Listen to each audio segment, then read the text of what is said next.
Alright, well, we're still at it on our longest shift so far. We're just visiting from Canada. We have no part in this. Please let us off the plane. Not the Canadians! Rescue the civilians from the Canada airplane. Destroy all red ring automatons. Reach the civilians before the automatons do. So be fast. Destroy is attack. Reach is speed. Rescue is defense? Through process of elimination, maybe? Or charisma, if it needs to be peoples.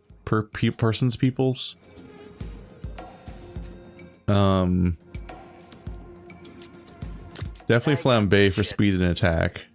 And then maybe just Malevola to round it out. Oh, I got these dickheads. Send Blazer down here. It's time we settled this my way. Locate, interrogate, subjugate. Oh, we can't be too fast, somehow. Locate and interrogate might be intelligence and charisma. And then we want subjugate's like a fight skill. But we can't be too fast. So I can't send sonar because sonar has too much too much speed, I guess. So I need to find a second person I can send without getting too much speed. So yeah, probably punch up. Looks like that's not enough to fail, and it basically fills the entire screen, so that's pretty good. Holy shite fuck!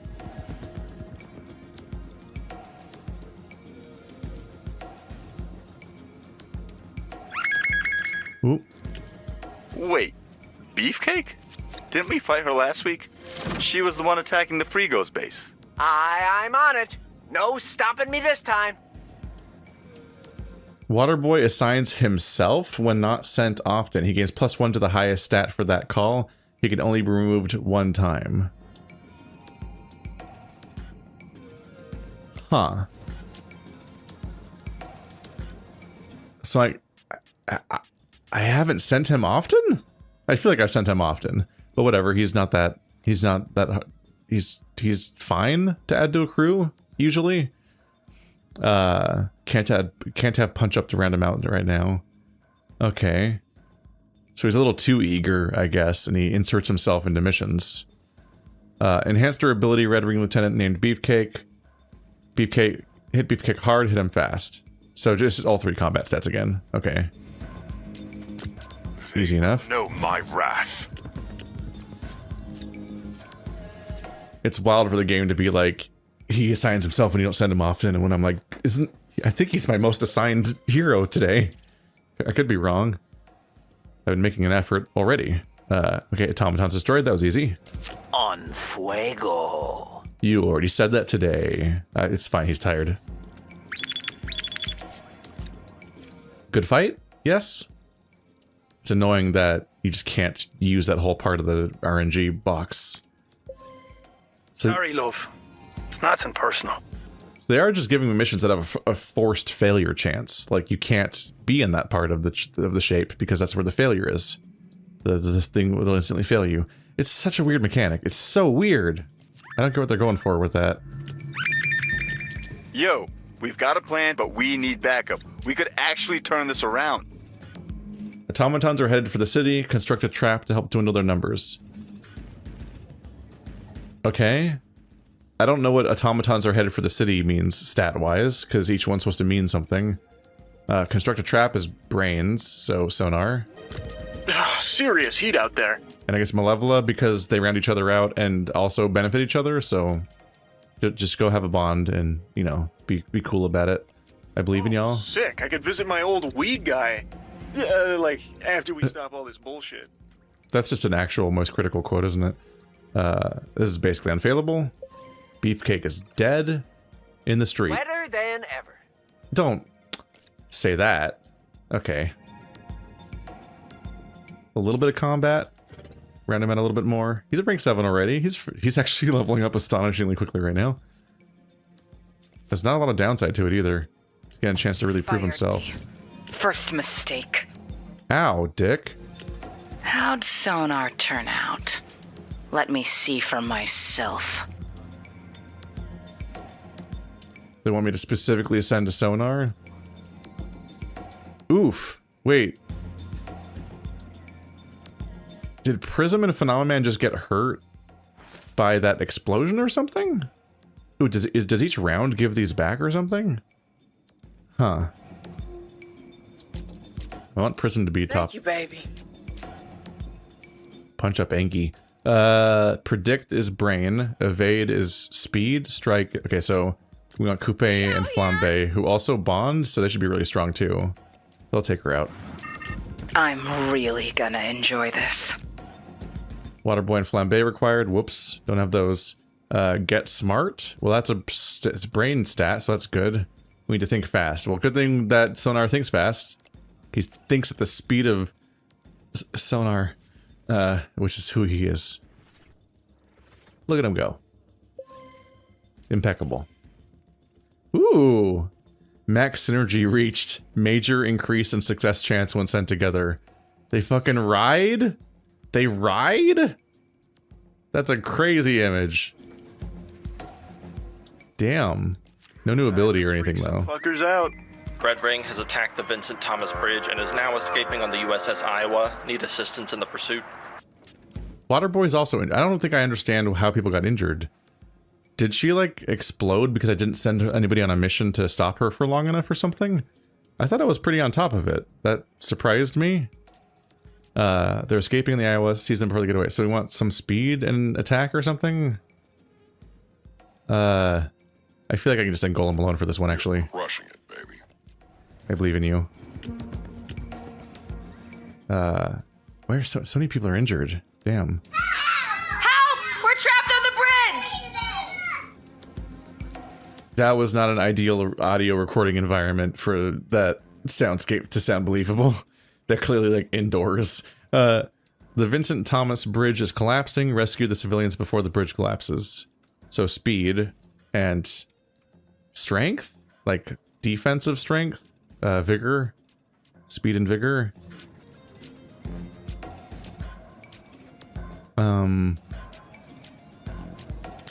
Gather on me, teammates. Quite the odd couple. Couple. You aren't my typical romantic companion, but I could be persuaded. Another joke that someone might be gay. Don't even try it. Well, that was a Jacksepticeye joke. Waterboy just went for the Jacksepticeye joke. That's a very specific reference to make here. Christ. And I thought our old commute was shit.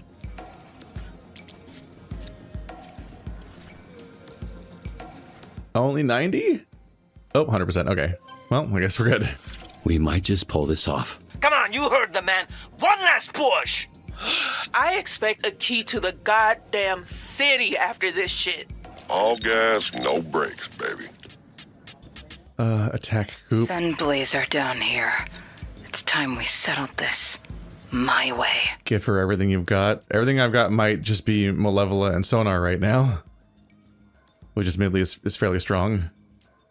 Especially with their major increase. Go. I think they can do it, honestly. You just don't know when to quit, do you? I'm winning. Shut the fuck up. Look how good I am at winning. I'm so good at this. All in a day's work. That wasn't even very much experience for Waterboy. That must be, it must split it between everybody then.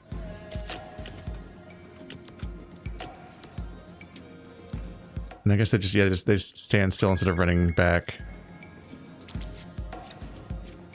Pursue Red Ring. Ooh. Nope, it should be pretty good. God, if this failed somehow with a 1% chance, I would have a crisis. Get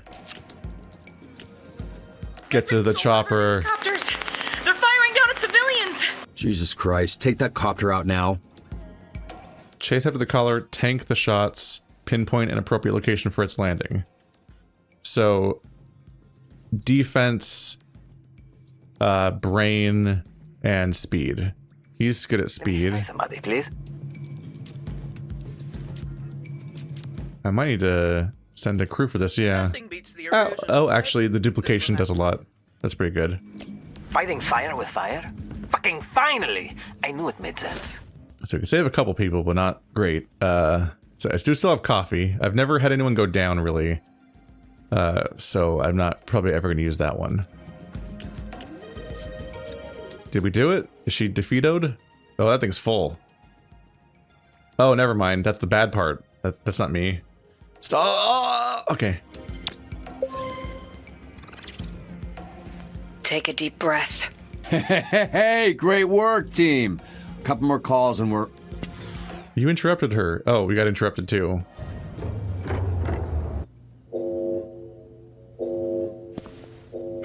Not good, bro. Critical systems are down. Please evacuate the building. This is not a drill. Backup generator? Should already be on. Chase.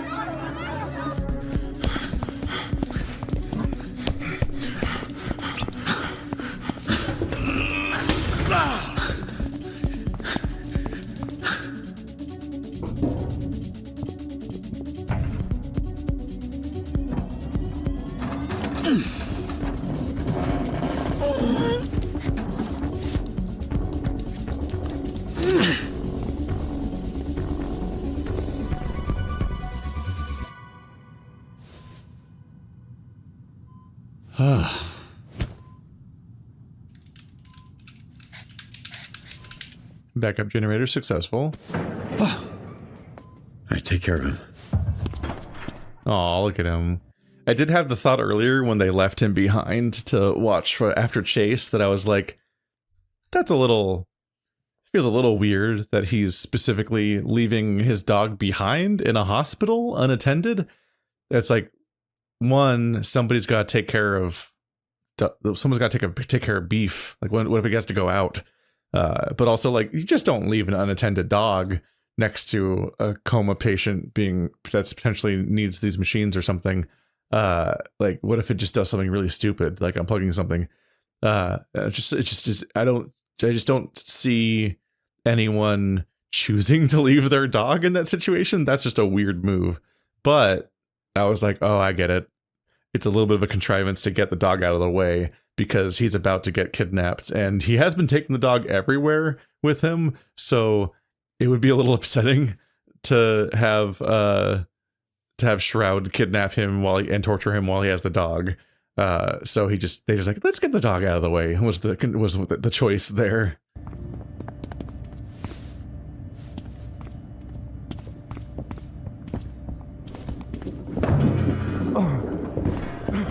I trusted you, Vizzy.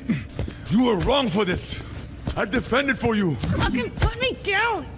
I didn't do anything. No. I caught you. I caught you red-handed. You think I'd let you catch me if I was doing that? Use your head. Whoa. Come on. Stop kicking him. I'll stop when he puts me the fuck down. She tried to steal your mech-suit. Oh, fuck off. It break my heart, bro. But Vizzy is a traitor. She played all of us. That's not what I was doing. I'm trying to help you. I trusted you. Never again. Whoa. That's whoa, crazy. Let's not do anything hasty. It's just zip tying her wrist because she's broken and is stealing. It's just not that much of it. It's just a really normal reaction in the situation. Holy shit. Vizzy, you think that looks like a butt plug? Flared at the base for your safety. Is that the real? She bring the keys to steal the car, but I stop her. You fucking idiots! You need me! You brought the astropulse. You already do enough. You don't know what's coming. What are you talking about?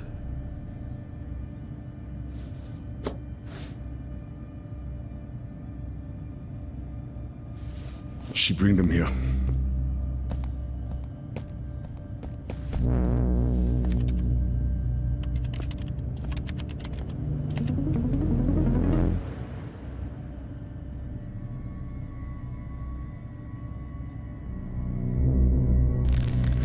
Fuck, we under attack.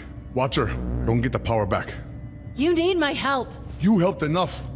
I going. No, wait. Call in the Z team. They're ready to handle something like this. That's not gonna work. They have jammers up. You're not gonna be able to call out or call in. It's why this place isn't already swarming with heroes. You sure know a lot about the plan for someone not involved. Look, they tried to recruit me. Of course they did. But I said no. Bullshit. Watch her. I go get the power back on. I moved your Mecha Man suit to the rec room. Here. Take this.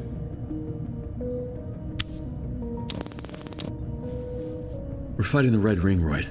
I'm not walking home from fucking yoga. All I got, brother. Hey, don't listen to her kind of bullshit, okay? You keep her tied up.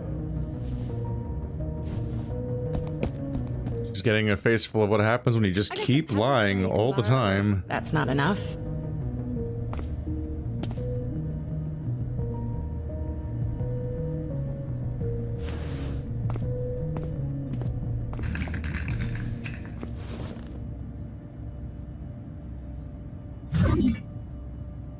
All right, untie me.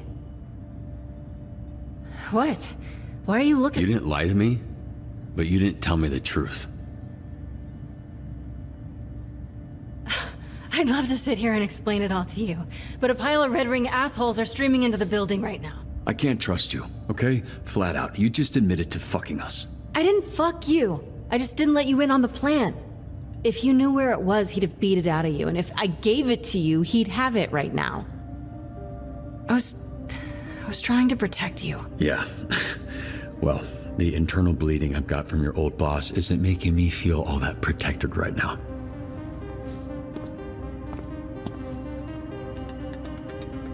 Thumbstick. What? It's his name, because he sticks you with... With his thumbs? It's Robert, but they're dangerous. I'm not fucking around to untie me. He looks stupid, but he is a killer. You don't have powers. You need my help. Just let me help. Please. God damn it. All right. What are you... I'm looking for something to cut you loose, but his toolboxes are locked. What did he do that for? Oh, I fucking wonder, Vizzy. Why would he lock up his tools around invisible criminal thieves? Robert! Ah, great. Good.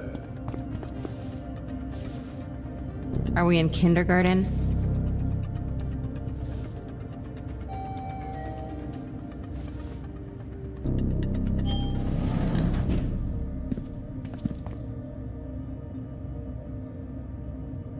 Are you hiding behind a glass door?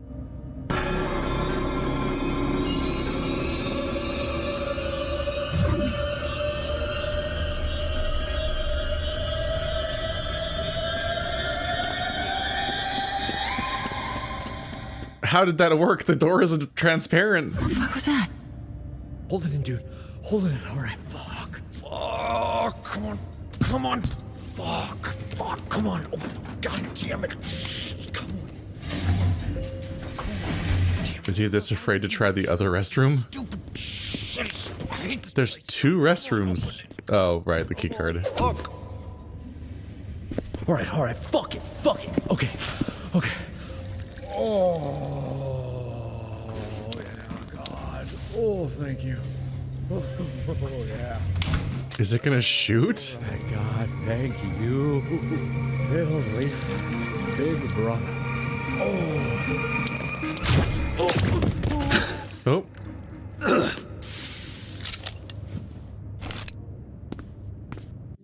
Why was he teasingly turning on the taser over and over again before he got to him? Like, do we need that many reminders that a taser is a taser? Because, like, he wasn't ready to shock him yet.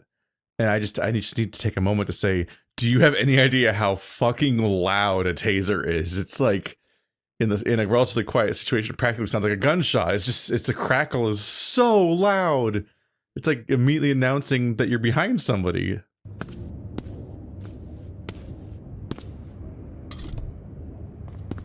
Hey, nice job. Nice job. Why are his nuts out? Oh, thought that was normal. You mind helping him? Why would you crinkle cut your balls through your zipper if you don't have... What are you asking me? Can you just... Why would you crinkle cut your balls through the zipper if you don't have... What?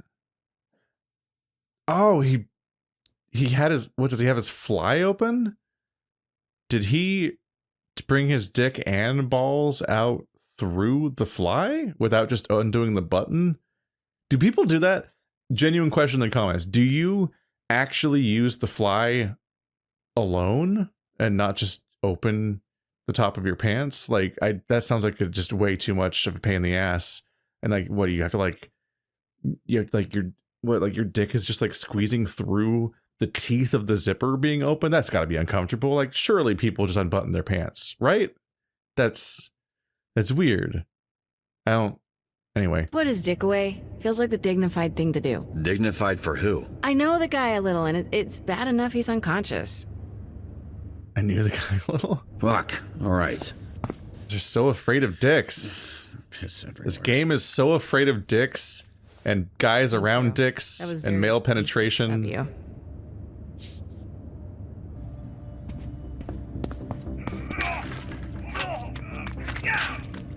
All right, go get your suit. Wait, shouldn't we stick together? I hate it when she does that.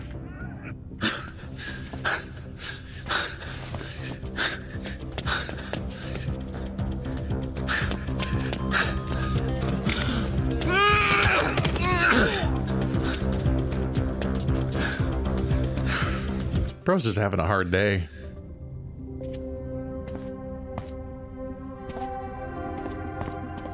What if it's just not what you think it is? It'd be really embarrassing.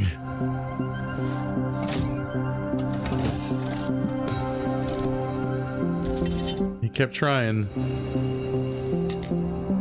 What if they just look exactly the same? They do. They look exactly the same. He was aesthetically close to his goal.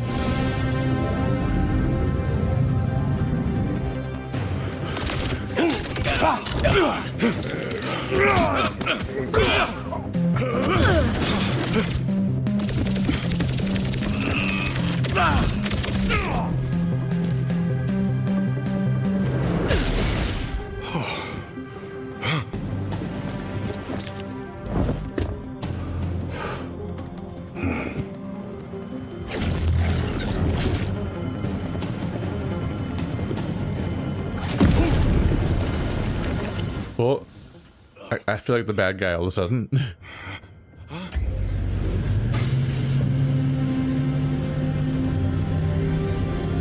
Superhero landing, he did the superhero landing.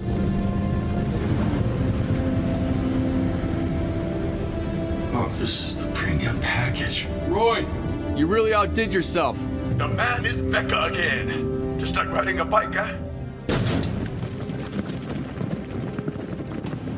I like that the evil villains come with red lighting that they've somehow filled the building with. This is great. Obviously, the suit doesn't work without the astral pulse, so it is really nice of you to bring it to us. Your dad would be so proud of you if he wasn't dead. 'Cause Shroud killed him. Like he's gonna kill you. And all your friends. And break their fucking arms! Right. Sure. We can break all their arms right before we kill them. Super weird crime scene.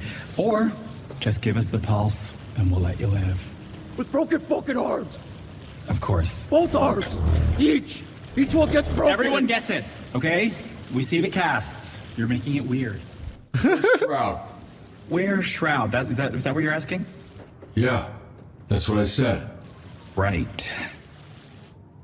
What the fuck am I waiting for? Okay, we're good. Crazy, right? It's like real big, but super quiet. So cool. So fucking cool! It's not that quiet.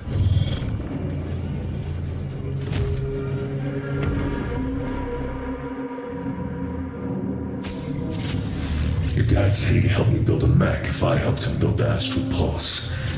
Just another promise he didn't come through on. Okay, that's what this is all about? You needed it to power your stupid spider shit? It's not stupid. Come on, kid. Using the pulse to power a mech is like plugging your cell phone into a nuclear reactor. No. I'm gonna use the pulse to change the world. That plan is going to be hard to pull off after I kill you. Oh, they don't like that. It's just not that clever of a line. Like, it'd be more impressive if he caught me at the beginning of it, but he just saw where the sentence was going. You can't fucking beat me. Oh, that's his power source, visible through the eye.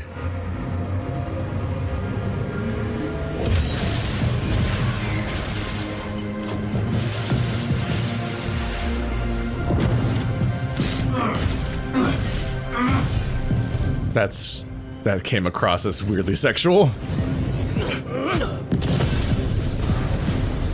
You alright, brother?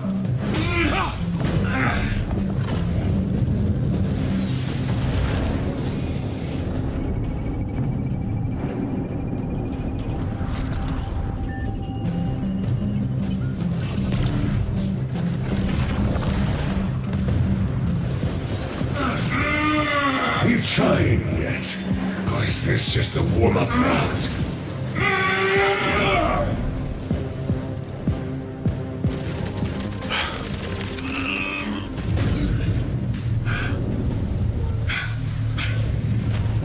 Slick paint job. Still got that new car shine.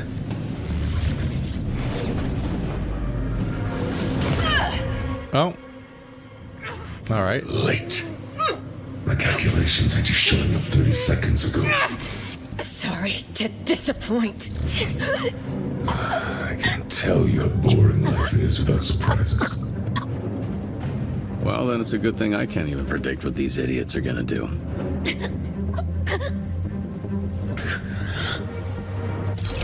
What the fuck? Ah, it was Prism. That's a fake one. My calculations couldn't predict the power of friendship is genuinely what the plot is right now. Yes! Big sonar!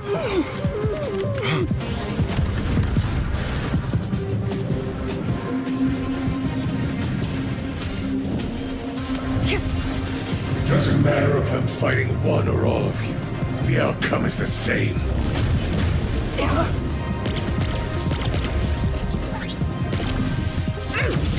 So that's how she like shoots prisms at people?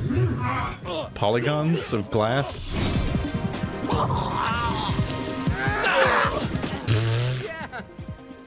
In this context, Punch Up is just a little guy that punches people. It's gonna be... It's a little bit like having the Avengers, and then you have Hawkeye and Black Widow trying to have scenes, but everyone else is like, I'm picking up buildings! Has to offer.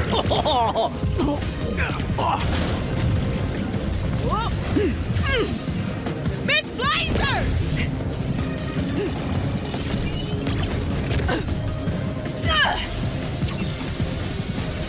Oh. Ooh. Oh, that looked cool. Oops.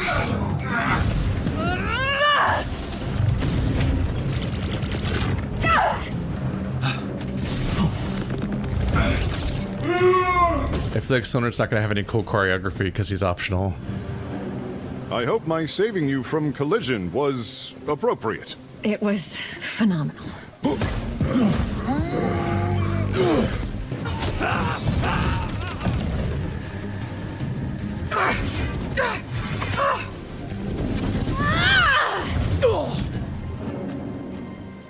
You know you're not technically on the team anymore, right? Oh, shut up. Well, I'll just go then. There's a bitch. We never finished our dance, Mecha Man. Actually, I got the guy for you. Wow, you really think this little fucking Lucky Charm is a match for me? They've made the Lucky Charm joke like 8 times in this game already. he's got a special move. See ya. Oh, he's gonna punch you in the dick. Get it? Where'd you come from? I also just watched Austin Powers like 2 days ago at a party, and fucking they made Lucky Charm, non-stop Lucky Charms jokes about the one Irish character too. At some point it starts to feel like an Apu situation. Uh-oh.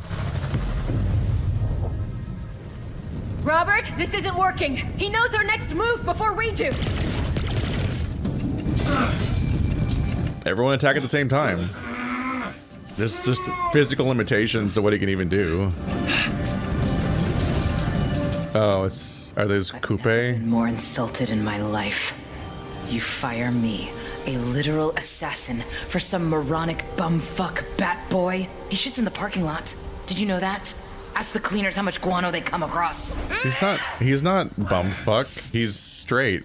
By the looks of things, I made the right decision. Funny, but you might not like how it looks in a minute.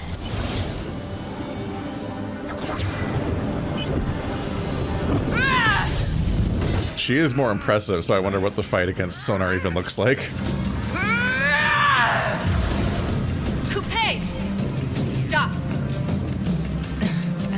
You're not the boss of me, bitch, so you don't get to tell me who and who not to murder anymore. Hey, we're your friends. Please, this isn't you. Help us stop Shroud and earn your spot back on the Z team.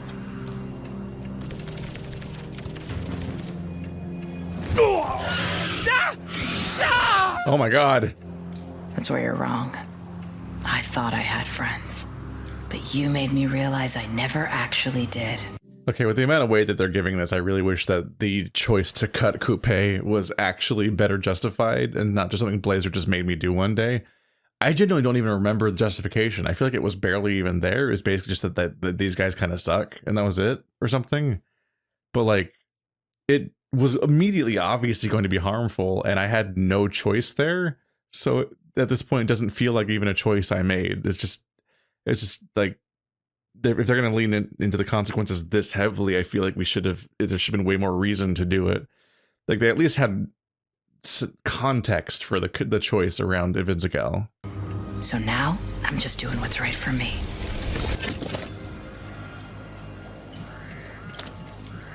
Z-Team. What a stupid name.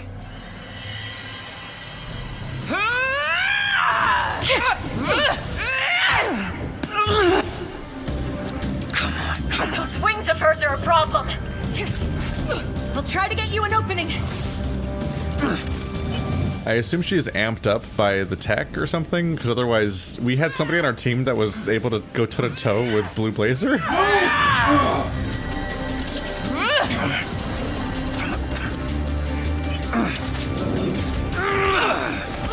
Robert, now!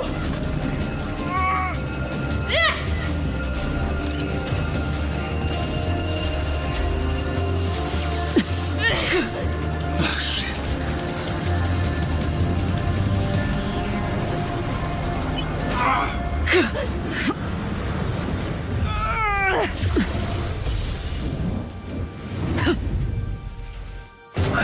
That was a very specific save. Oh, shit. Damn, I just want to watch cutscenes sometimes. But the failures mid-fight are interesting sometimes.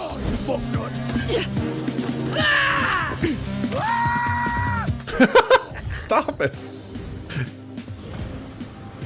That looks like a content character with how much they look like a specific design. Oh, my dick! My perfect dick! You can't keep teasing me with this thing I can't see.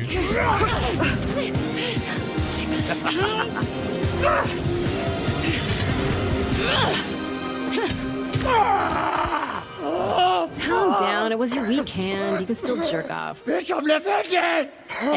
Oh, maybe if you grip it with the 7-1 and hold it with... Yeah, you know what, fair enough.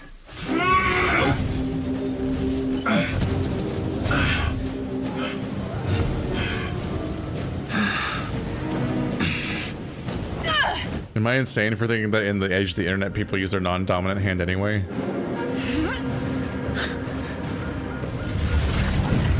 Wait.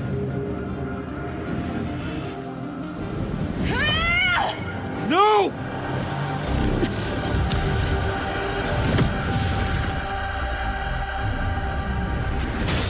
Oh, yeah.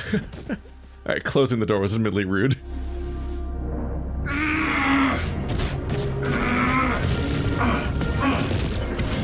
I could use everybody now, please. There you go. Oh, there's one. Starting to have everyone. What? One of them failed or something? Oh. A whole car. Oh, Jesus. Okay, I guess I could just mash A. That seems to work.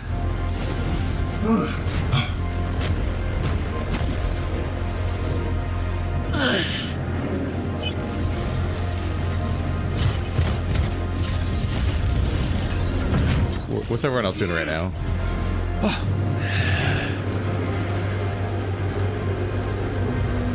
Oh, we really gotta attack at the same time instead of one at a time. Thanks, Waterboy. Who? Wait. He's got a new suit now? What the fuck? How long was I out? Blazer. You're not the only one who wasn't born with powers. Oh. My powers come from that amulet. Why isn't he blonde now? Look at you. Ah, look at you. Oh, shit. Yeah, look at me. Shit, no, look out. No.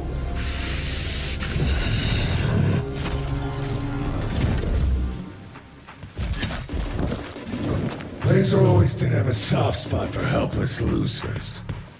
Fuck off. Oh.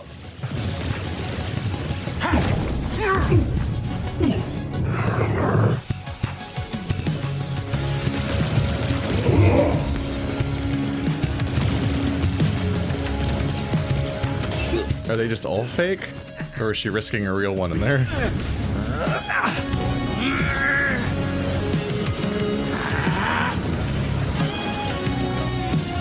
It really is that he couldn't predict the power of friendship. I was right.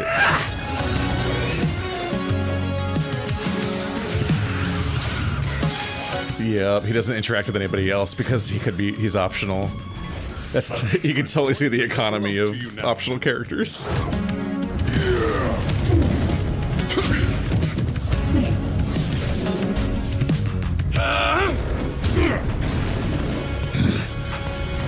I feel a little bad because they're all doing team attacks, but he has a team with the demon.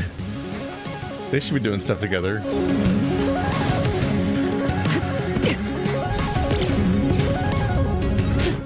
Fuck that car, apparently.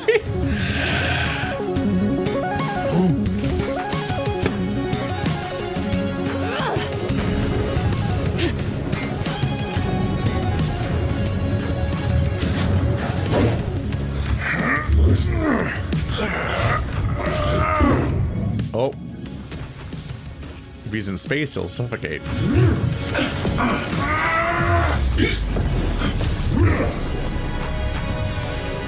Super Spirit Bomb or get over here? Fucking Dragon Ball Z or Mortal Kombat reference.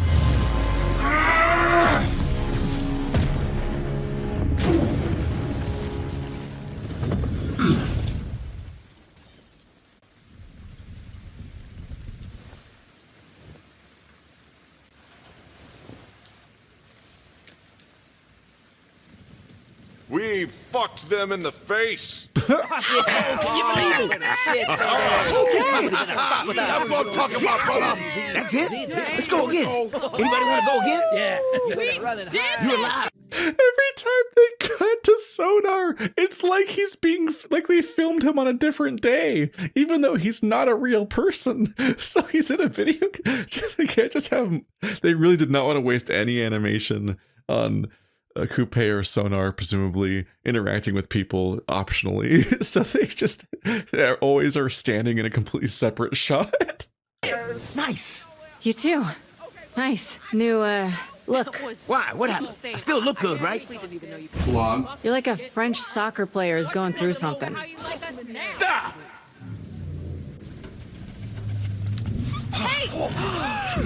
No. Really? Track star. Well, that is a surprise. Please, Elliot, put him down. Oh, this fat fuck. Like this. Wait, no. Hey. Why is everyone so tense?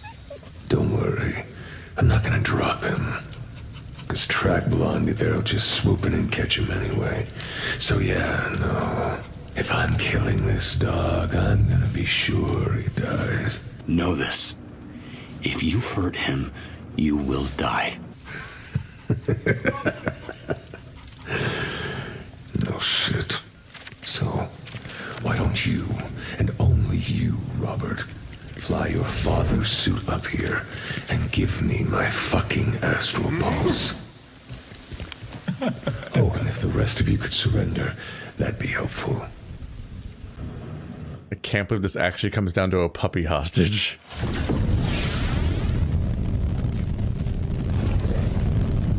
He really is evil. Come on out. Don't be shy.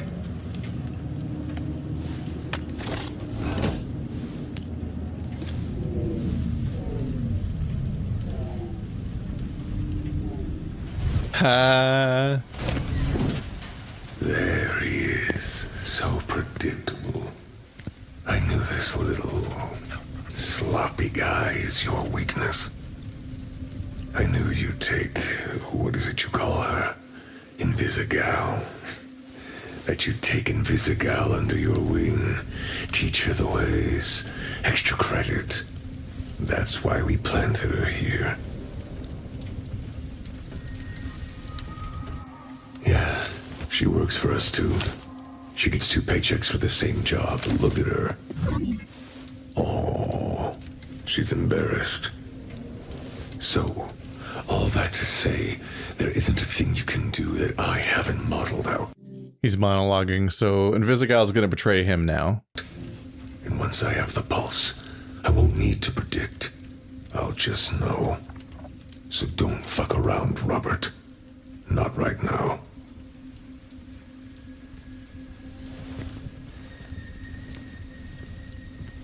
Same time, I just want a fair exchange. Just don't be an idiot and try to give me the shitty prototype. I'm a bad person, but I'm a man of my word. Give me my pulse, and no harm will come to your stupid dog. You all hear that? Saying I'm a bad person is kind of wild. Been through all the game theory on this moment 1,000 times. But that's just a theory. Steps ahead, I'm miles. So, don't fucking test me.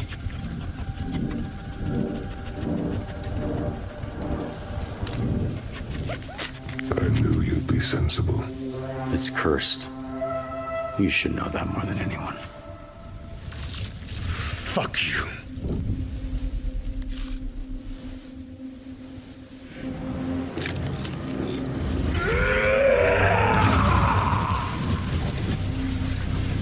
You feeling alright, buddy?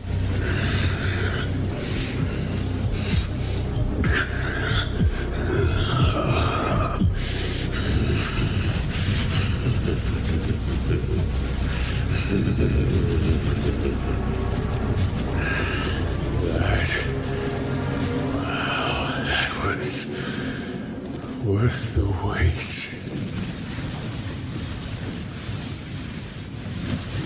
That feels like something bad's gonna happen to them.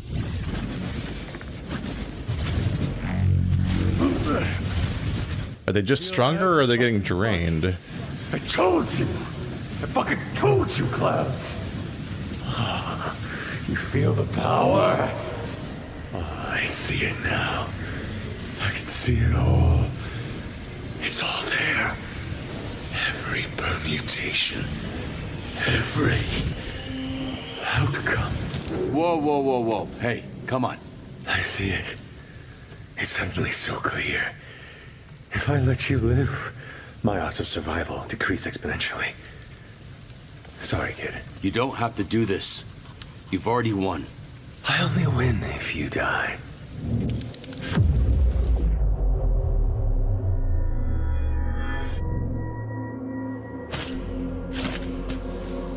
Oh.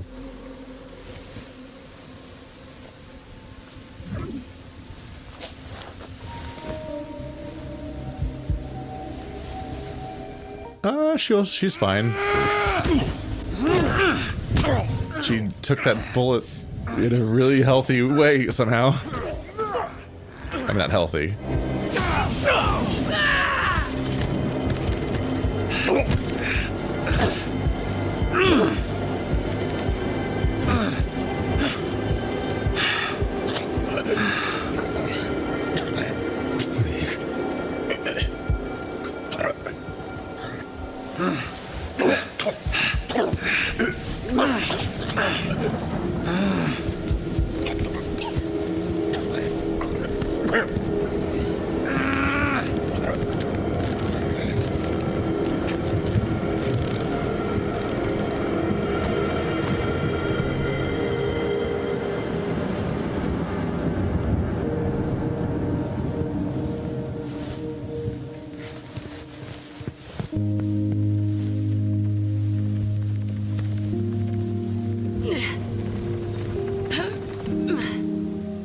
Insane background.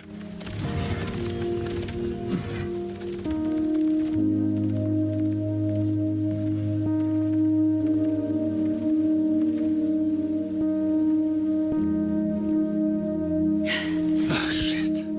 Yep, was shot. They really went for the romantic camera angle still, even after the whole entire game I played and the choices I made.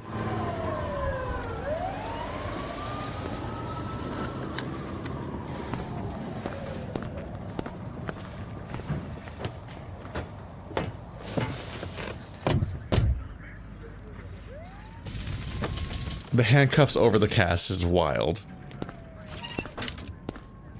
How am I the one on a stretcher when you look like hemorrhage shit? Because you got shot. You did get shot by a gun. Hospital check is pretty customary after that. It didn't hit anything. Bullet went straight through. Yeah, about that. Quick hero lesson. When you jump in front of a bullet, you're supposed to actually stop it. You know? It's kind of the whole point. Who's the top dog now? I think some would even say hot dog. Hot dog over here, finally pulling her weight. The fuck is this? Maybe you should let a nice moment be nice every now and then. Okay. Okay. Chill out, weirdos. That's an interesting... Are you okay? Do you need anything? This is just a precaution. Look, all of this was a real clusterfuck shit show. Actually, I was gonna say poop show, but I'm trying to sound like less of a dork. It's already working. I hope the fact that I've always rooted for you makes up for ever doubting you. That's not always. Does. I don't blame you. I mean, look how untrustworthy she looks. There's always a home for you here, Courtney. I appreciate that. But please stop lying to us and stealing from us and manipulating us and spying on us while we're naked. Here we are. Looks like you did it. What is the it you're referring to? A lot, really. You're not a bitch, apparently, at least according to them. Well, what do they know? Very little, yeah, but there's also all that, you know, really heroic shit you did, saving my life and all. That was cool. Does that make you a hero now? No. I think it might, though. Told you to believe me. Yeah, I fucked up. Yeah, you did. But I forgive you. Well, I will not forgive myself. Oh, and you shouldn't, obviously. All right, let's do it. Take care of her. Let me know if it's serious. I will.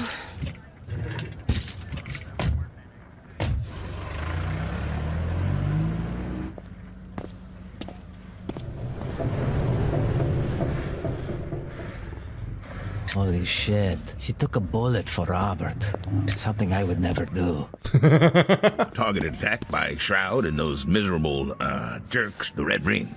There's a story out there that Shroud was killed by not a superhero, but an SDN dispatcher. Care to comment? We cannot confirm or disconfirm this evidence, but I can say that bitch Shroud deserved what he got. Oh shit, can I not cuss? It's fine. We can bleep it out. Well, and shit, that's the only reason I'm talking. point the camera over. These are the real heroes right here. This is the team that thwarted Shroud in the Red Ring. Does your team have a name? Z-Team! Z-Team! These fuckers are the best heroes in the whole motherfucking SD. Actually, I'm hearing now we can't bleep the curse words. Reporting live from SDN Torrance. Back to the studio. We did good, huh, brother? Z-Team saved the day. We get you returned to the Mecha Mans. Defend SDNs. Choke damage, but I don't care. I couldn't have done it without you. Seriously. All the work you put into the suit is what made this possible. Nah. It's not the hard part, fella. All you guys do the hard things. Well, no. Obviously, you can do that stuff, too. I saw you were throwing those red ring fuckers around like graduation caps. No joke, I started to feel bad for them. It was mesmerizing. Yep, that was a fun scrap for sure. I'm getting some sleep, bro. Lot of cleanup tomorrow. Good job, Mecha Man.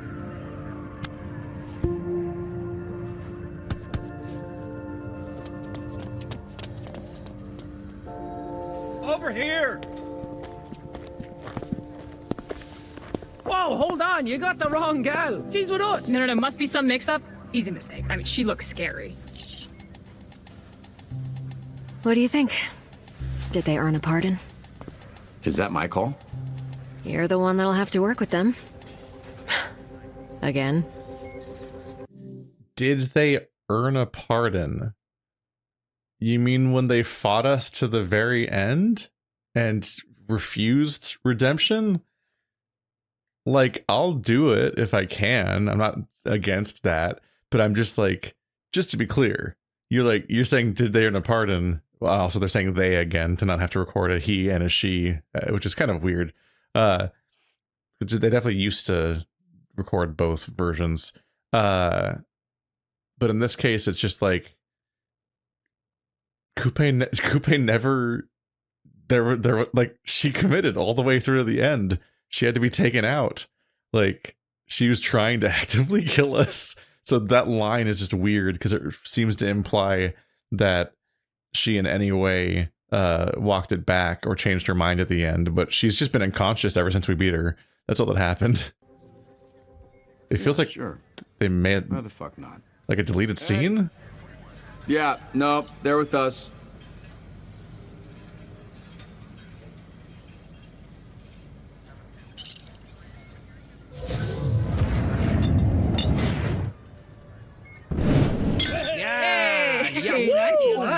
Great out there. We had our differences and...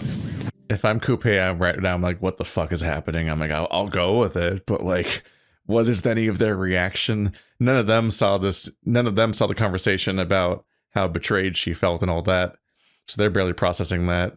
They wanted to cut, like, this is the team that wanted to cut Invisigal. Like, I don't think that the cutting mechanics are done very well in this game. The choice between Coupe and Sonar is just really strange and underjustified for how much is going to come up later. The forgiveness weirdly lacks the scene that you think would lead up to the forgiveness. And also back in the Invisigal's case, there was just the issue of like, I get the reason why we'd potentially cut her, but the whole team being against her all of a sudden was weird. We really banded together. Oh, we were like the mighty ducks. Yes! Yes. Oh, man, that was fantastic. Good job, everybody. Hey, so you maybe got an extra one of those? I do, actually. Really? I mean, where'd all the extra beers come from? Oh, there's a ton of booze in the rec room. That's where they got it. I'm honestly shocked it hasn't turned into an issue. Oh shit, no powers. I got it. Forced to open beers like a normie. Fuck this car specifically, I guess. Drunk like a normie too. I've had half a beer and I'm already feeling it.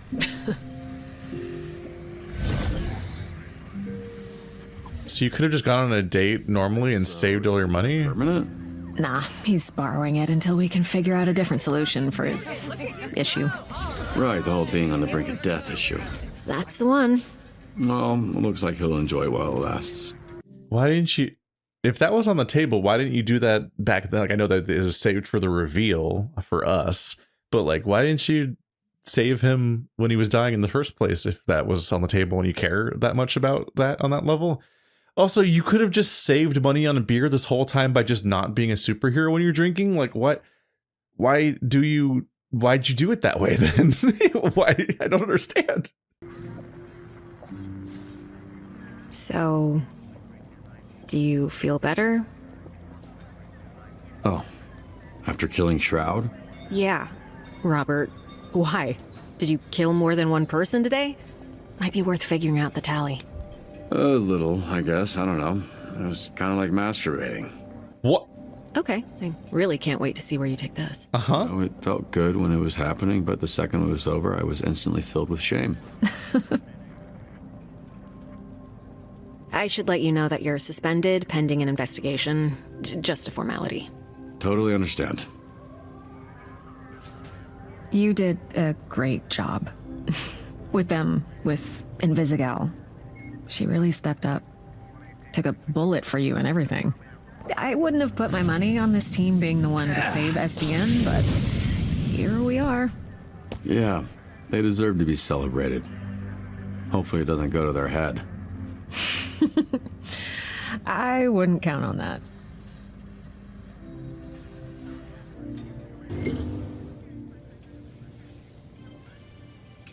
So does this mean the team's off Monday? I was just trying to figure that out. Robert sucks. Robert sucks. I just got the no romance achievement. I think you might need to go. I need to take this young man if you don't mind. By all means.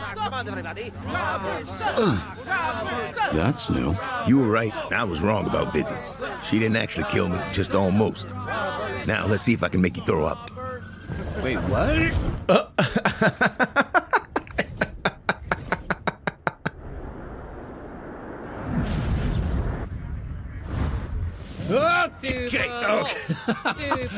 Okay, yeah. Super Bowl.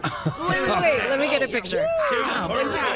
Somebody else take the picture. What the Okay, what's happening? Okay, stop. Wait, are we taking a picture? Are we taking a picture? Oh my god. Yeah, thanks. Hey, are you taking a picture? What's happening? Are they okay? Let's be careful with your dispatcher. Careful, everybody. Whoa, whoa, whoa.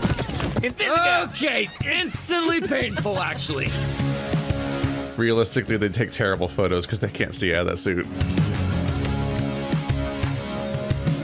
Look at the puppy in the sketch. It's a completely different breed of dog.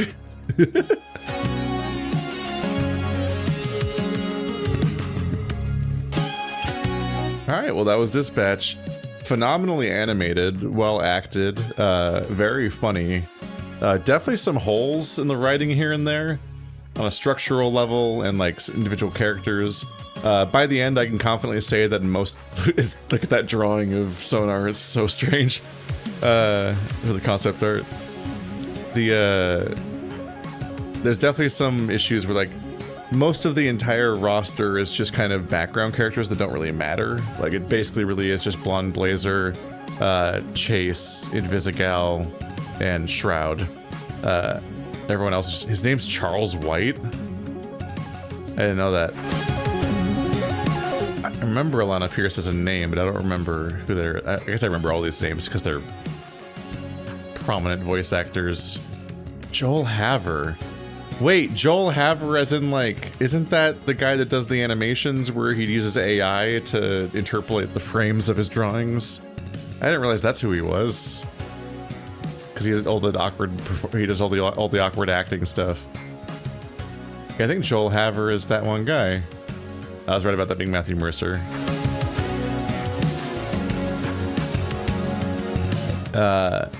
There's definitely been an issue of just like the entire roster just being massive background characters that don't really matter to the plot.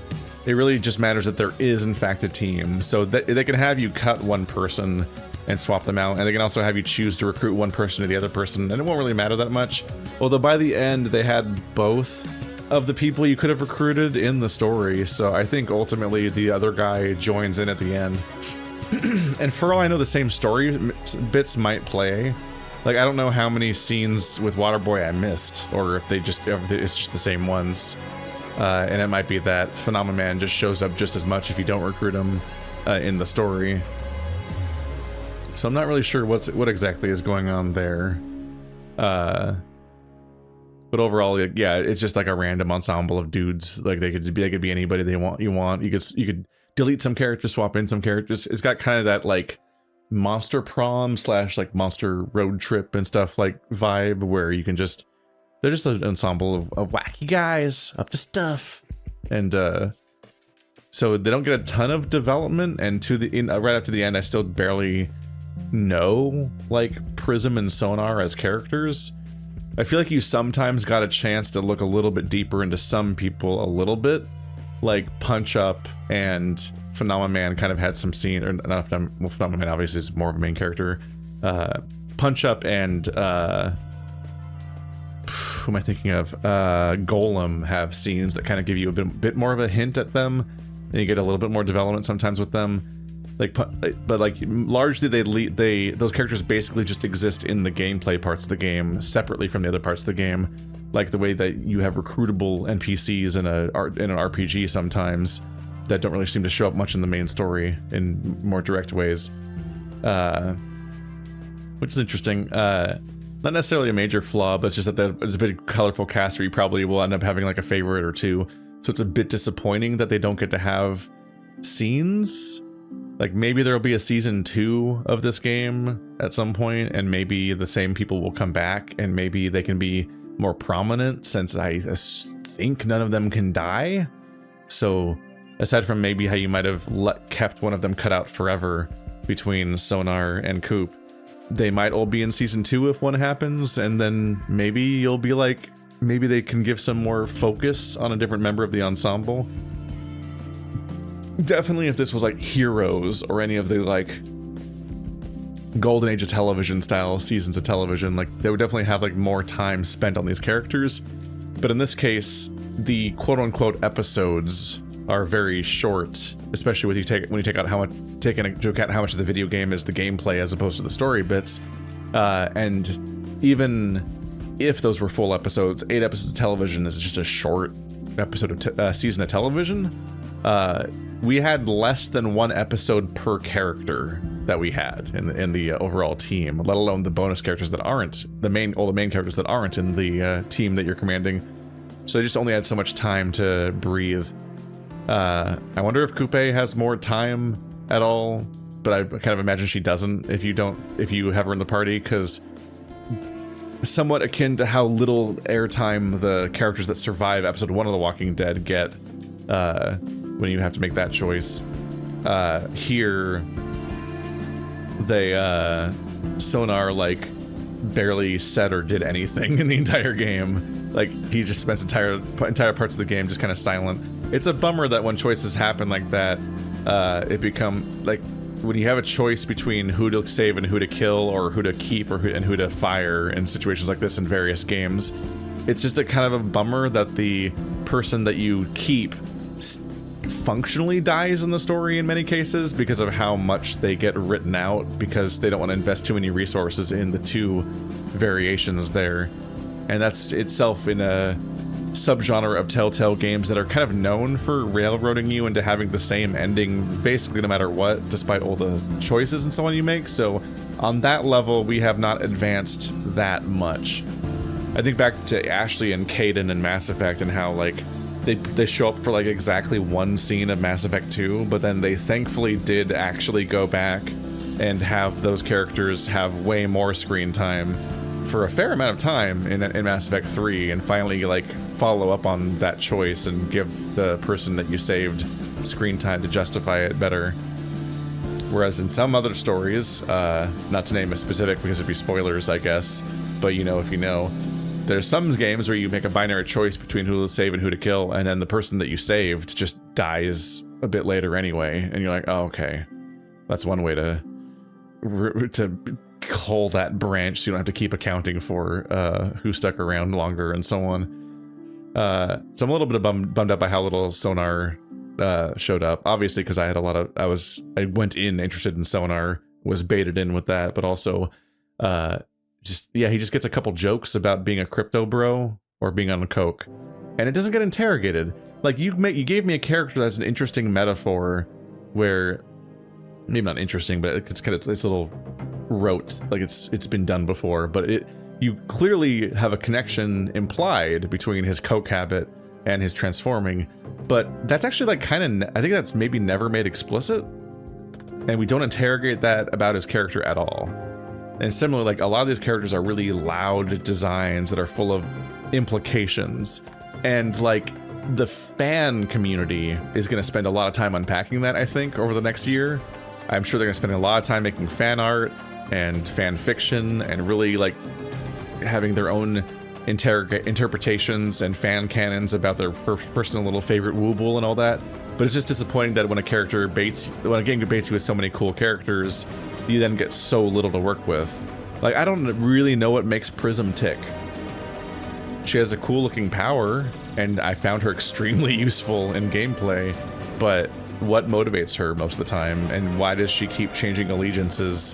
Why is she on this or that side in each conflict? I'm never really sure.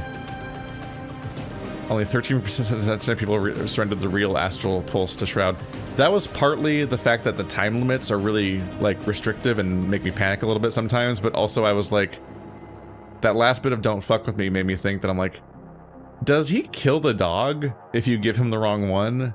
Like, does he immediately know that you gave him the wrong one since it keeps being in your head all the time? And that was enough doubt where I was in the last moment. That's why I kind of dumbly gave him the real one, but it didn't ultimately matter because he just dies immediately. Only 1 in 3 people kills Shroud. That's interesting. I really wonder what the because there's been a debate about superheroes obviously since the beginning of time, right? It comes up so much with Batman and Superman and stuff being about how you never kill ever, even when they keep doing insane things all the time. But it's like people were dying all the time in this story. Like, we saw that one guy get stabbed through the chest by the hilt of Malevolo? I'm sorry, I struggle with her name, but the demon lady's sword. That guy's dead, right? Like, people are casually dying in the story, but there's kind of a thing where like the leader guy, suddenly we're asked about the morality of that person. I talking about Mass Effect again. Actually, I was actually just talking about this with Andrew like a minute ago before I started recording this episode because he came by and then left again. But I was talking about how like in Mass Effect 1 at the beginning of the game, there's a club called Flux that you have to shoot your way into, and then at the end they make it a moral choice whether or not you spare and arrest or kill the leader of I think his name's Fisk. And I always found that weird because you just killed all of his guys, right? Like the implication is that everybody on the way that you found on the way here is dead. So why would you willingly murder every single person that's in this fighting force, but then their leader guy, it's a moral choice that he should be spared or not? And Mass Effect as a series, I think, does that multiple times. A lot of video games do that. A fair number of like shows even do that, like make it a deal about whether or not you should kill or spare the leader of a particular group.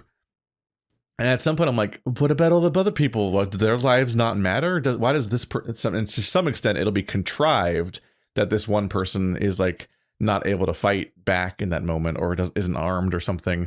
But he did but like he's responsible for everything. So it's like, it's always a really weird dynamic to me to kill everyone except for the guy who's actually responsible for the violence in the first place.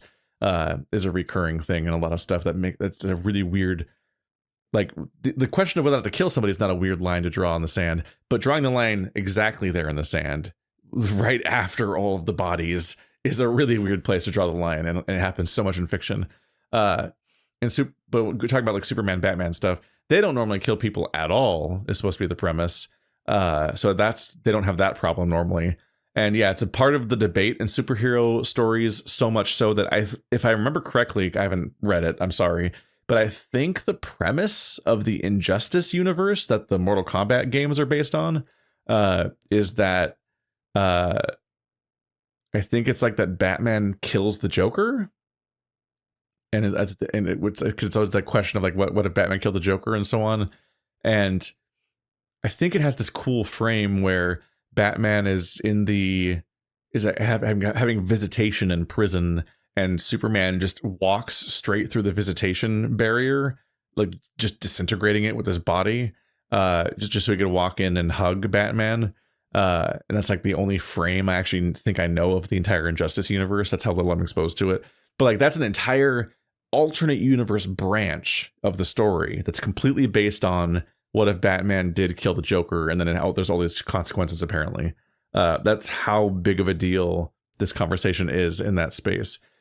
I just think that like he's doing all of this actively. Like at some point, it's just comical to not kill the guy who not only is responsible for all this stuff and is actively trying to do it and has no remorse, but also just tried to kill you right now in this scene, in a way with consequences. Like he did pull the trigger, it went straight at your heart, and it was only interrupted because it also shot your hypothetical girlfriend, while he was also threatening to snap your dog's neck. Like there's just so many lines here where it's like it just gets comical how much a guy just deserves to die at some point. Like just fuck this guy. Like it's just, for me, it's just like there's a bear, like, and it's funny because like this only happens in fiction. I am anti capital punishment. I don't think, for example, that the state should ever be able to execute people, in part because like the justice system, like you can be against all death in general, which I kind of am in real life, but also I don't have a perfect faith that the justice system is even right consistently, both about whether or not they got the right guy for most crimes and what is a crime in the first place in many cases. Like on a regular basis, they criminalize things that shouldn't be criminalized in the first place. There's a million fucked up things about the state's entire criminal justice system, both in its purpose and execution. So being able to kill people is a line too far for me, because there's just so many flaws in the way there that I think you might kill innocent people or people that just didn't deserve to die and so on. And that's just not the choice for them to make. But in the contrived setting of hyper violent fiction, it's just so easy to justify killing the villain in so many of the stories to me. Like it's just not that hard. Like the Joker should die.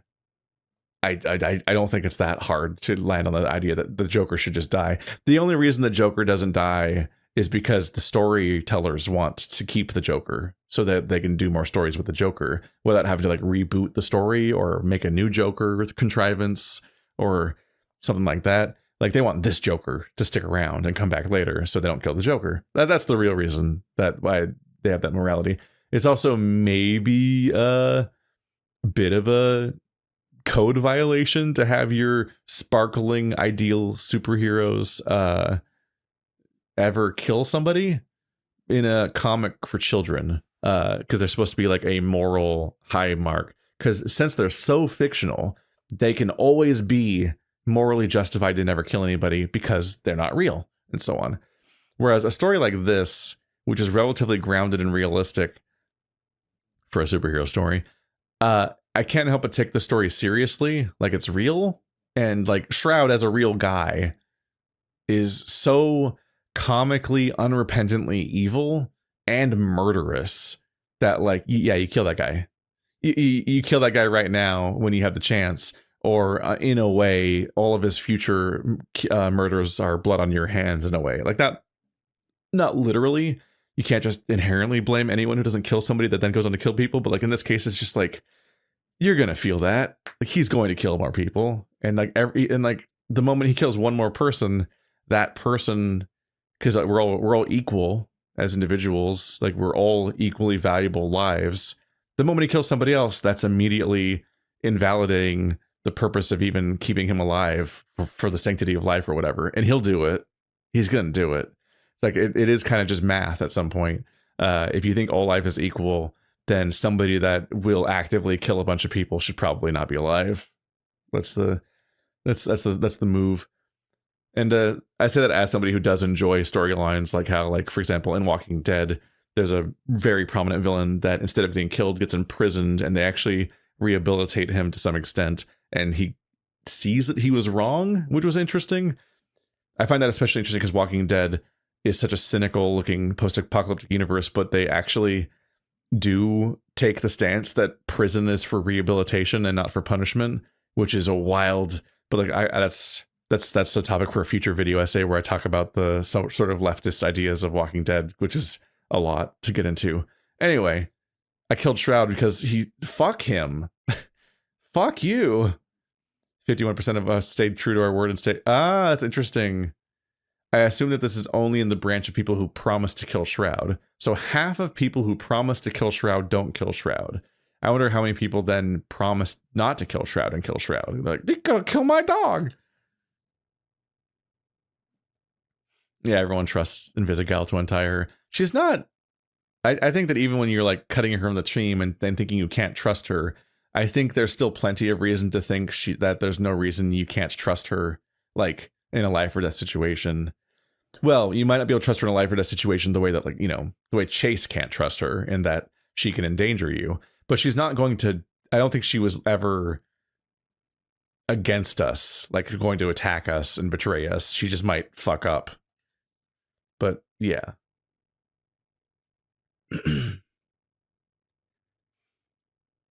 Oh, Invisigal embraces heroism over villainy. That's interesting. You can have her be a hero while simultaneously not dating her and cutting her from the team. So that's interesting that they allow that. It would be a bummer if they didn't. So apparently there was apparently she can betray you. That's interesting. She can actually turn on you ultimately. So I guess based on that, maybe you can be wrong to trust her with the safety scissors. Shit. But I think that's different in Invisigal than I did. Whoa!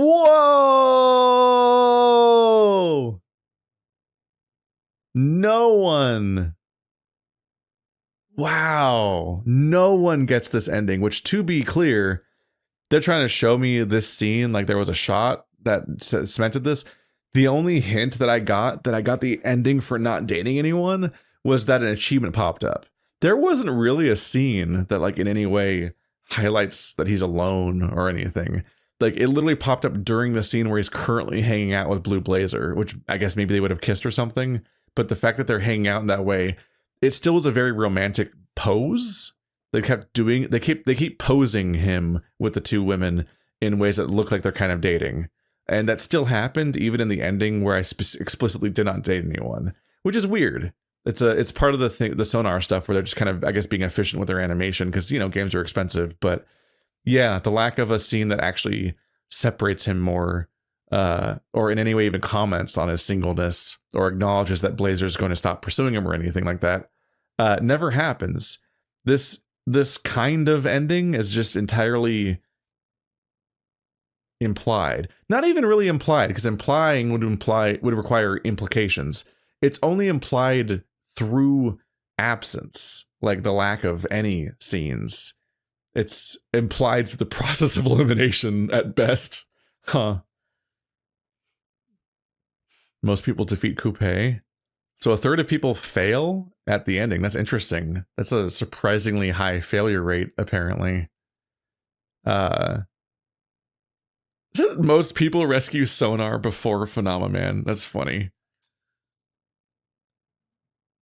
And most people welcome Coupe back into the team, even though, once again, not very well justified. The best you have to go on is her sense of betrayal, but the fact that you can't get through to her at all is actually like, huh. Like, it makes it feel weirdly missing. Like I said, like she says, well, have they earned their way back in? And I'm like, what do you mean earned? They tried to kill us and we beat them. And now we're just forgiving them. Like, we're just being the bigger man here, like almost unmotivated. Not completely unmotivated. Like she voiced her hurt, and that is sad. And like, it's real too. That's why I think I'm a little frustrated by how forced the conflict was of making me kick her once again. I gotta rewatch the scenes that are about chapter 2 or 3 or whatever when that happened. I gotta rewatch that stuff and see if there's anything really justifying it, because I feel like it was almost completely unjustified, and it was just like a logistical thing, basically. Like, we're underperforming, gotta cut someone. It's like, I've been here for like 1 day. Why am I cutting someone already? That just seems insane to me. I feel like they could have handled that entire storyline better. It kind of feels like there's just like not enough, like because the season was so short that they just kind of didn't have room to breathe for stuff like that, and the scenes like that suffered. So only about half of people actually do the coffee mission. I guess a fair number of people either fail it or they just see how stupid the objective is and they just refuse to do the objective, which is very funny. I wonder if failing that objective affects Los Angeles's health meter. I assume it doesn't, but on some level, it almost sounds like they would. That's right. I put his dick away myself. I touched his pee-pee dick. I used Golem a lot. That makes sense. Golem got so strong. Oh, I did good. See, now I'm back to activating people's hero powers constantly. I have no idea why it keeps going up and down. Golem got so strong. He became the strongest character in the entire party just because of the fact that he can fill an entire quest with copies of himself. That's insane. Like he's already I already made him fairly well-rounded and powerful. So the fact that he can like just expand to fill, admittedly, he's only like, if it's a 4 slot, he's adding 3 copies of himself, which is 75% more. That's still only like 2 people's worth, but that is really strong. And when you're in a game about being spread thin, like, of course I sent him all the time. A true hero. Your Robert always tried to do the right thing at the right time. I wonder what the metric for that is compared to what? Huh. I'm a true hero, apparently. Also, always. I wonder if there's a single exception that there might have happened. Anyway. Most sent hero of the entire campaign was Prism. That makes sense. Ooh, look at that. This was a premium playthrough. Look at me fucking go. I beat 90% of all players at the end. Not like that. I think the last run was like 70 or 80%, but the entire campaign, I outperformed basically everyone. Damn. I mean, I did have a really low failure rate. I think, didn't I only fail 1 mission in the final bit?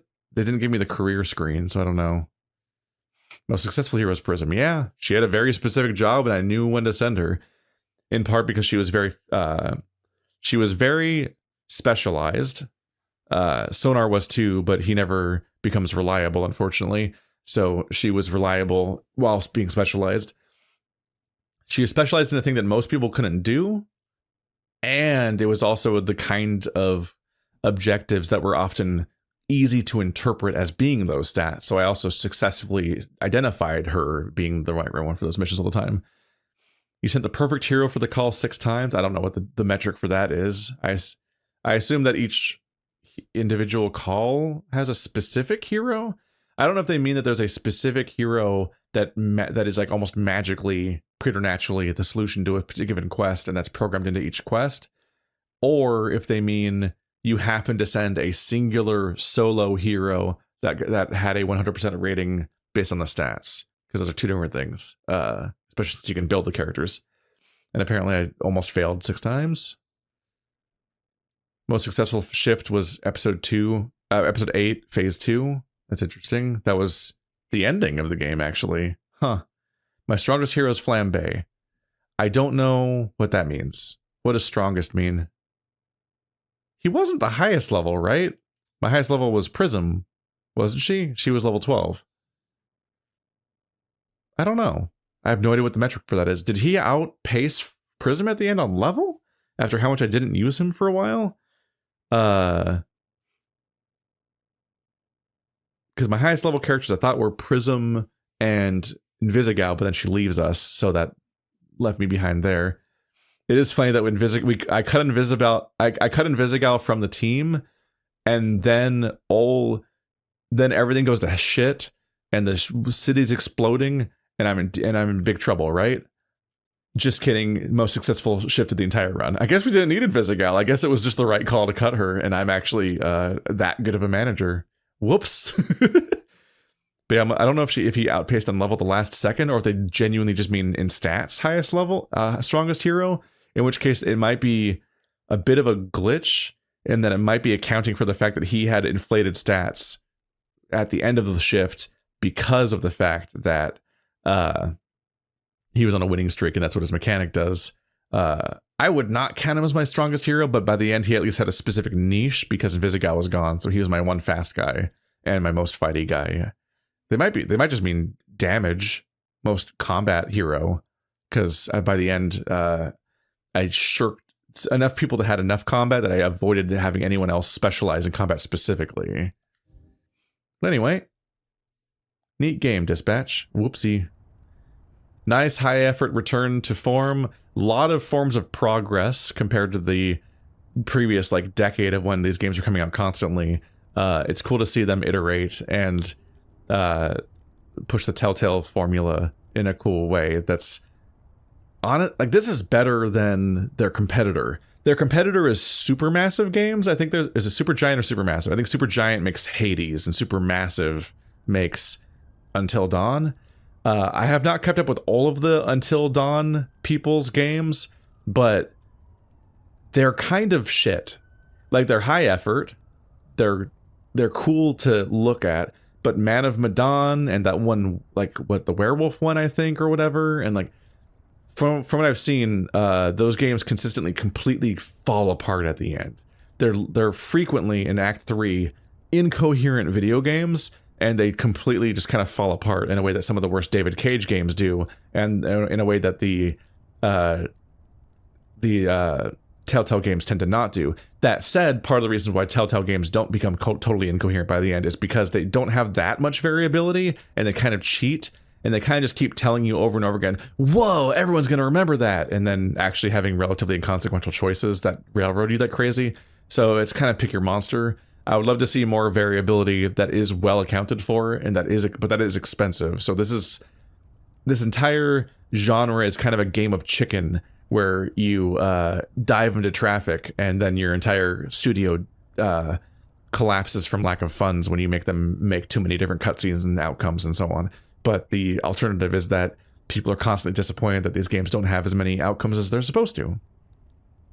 I'm thinking of making a video about this. I'm thinking of doing a queer, like a queer look at, or a queer perspective on Dispatch, just because I had a very interesting reaction to the straightness of this game, the constant homophobic jokes that were like, I don't think the game is maliciously homophobic, but I think that it uses gay as a joke enough that you start going, hang on a minute, this adds up at some point to an overall thing that's not an amazing look. And there's some other things to look into, like I'm curious how well I think he's a Maori character is received, because he plays into stereotypes about those kinds of people. That's an existing stereotype about them being these massive men that is a bit pernicious, that is being repeated here in a way similar to like Moana and so on. There's also like a weird undercurrent of ableism, where they lean into the thing where villains are frequently deformed or monstrous in different ways, or have different things going on with their bodies. Like the thing where they broke both of those guys' arms, and then he was really mad about his broken arms and wants to break everybody's arms, and weird crime scene. That was incredible dialogue. It was so fucking funny. But the fact that they made it specifically a guy who already has strange arms, and there's clearly like an unusual thing going on with his body, felt like an unnecessary like escalation to that they could have done that joke with just any random guy and fucked up his arms. But they specifically made it a guy who has smaller than average arms, and there's something up with his body, and that gets a little ableist. And then at the end, it's like they're like, you want to punch this guy? You want to punch this guy in the face that has weird eyes? Like, his eyes are looking weird. Like, what's up with his eyes? And it's like they keep focusing on his eyes and how they don't like move how you expect. And I'm like, there's a few other elements like that where there's strange implications there that could use some better examining. It's not about like doing a takedown or canceling Dispatch or whatever. I think this game is really cool in a lot of ways, but I think that they could also do with a look inward about how they're handling certain things and what kind of jokes they make sometimes, and how they frame those jokes in particular. Because I guess there's bits that gave me the ick, I guess is what I'd say. But yeah, I'm definitely curious to see where they go next, and if they're going to do a Dispatch 2 or not, and also if they'd respond to criticism. I looked up a Reddit thread of like, what's your biggest frustration with Dispatch? What do you dislike the most about Dispatch, or something along those lines? So many of the replies were about the forced romance, so I'm not crazy there. Like, I'm pushing back on them because I'm gay and not particular. And at some point I just kind of wanted to see where you can go avoiding that. But like there's people who are asexual or aromantic. There's also just a number of people that don't want to be dating these two specific women. Many people point out the notable fact that one of them is your direct superior who has superpowers, and there's a weird power dynamic there. And much more upsettingly, because it's like Blue Blazer is almost the decent date by comparison, it's kind of really fucked up to date Invisigal because she's codependent on you. You're her boss, which is already fucked up in its own way. You're her direct supervisor, but also you're kind of her social worker. Like it's like, in a way, you're almost like her parole officer style, like social worker. So like you have direct power over her rehabilitation and her forward momentum and like being able to reinvent herself and having access to society again.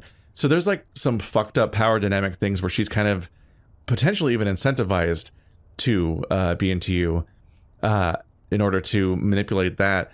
And in its own, and they try to sidestep that by having her be the aggressor, but that's upsetting in its own ways because it makes her like this weird invisible stalker that is also upsetting in its own ways. So like that's just, I don't like that relationship at all, and would like them to learn going forward from that. And it sounds like a lot of the audience of this game that even likes this game is also still like, no man, you need to cut this out, or at least give us a better way of opting out of it when we don't want it. Not like in a content warning sort of way, but like I mean like in our choices. Like when we say we want out of this, stop shoving the romance into our face 75 more times, because it kind of never goes away. Like they wrote the story to have you romancing one of these two characters, and then the romance scenes just kind of happen whether you want them to or not, just with you having the chance to constantly push them away again.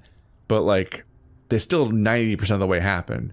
Like the framing for the kiss happens, the scene where you dance together still happens, they still keep sexually pursuing you over and over again, but then you just keep pushing back the last second, and like there's no like platonic route that ever actually has real scenes dedicated to it. You just keep having the not dating version of each dating scene, so it's still framed and shot the same way, and they're still like hanging out in the same way, and in a way where it's just like it feels like not dating with them is basically non-canon, and that's weird. That's just weird. That's just a strange execution. Anyway, I'm rambling on for a million years, so I'm going to go ahead and call it here, guys. Thanks for watching, like always, and I'll see you next time.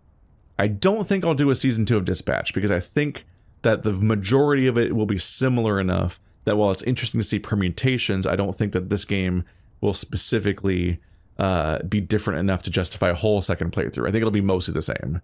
So I'm going to go ahead and call it here, and if I play it anymore, it'll be just me privately doing research for something if I end up writing something. See you next time.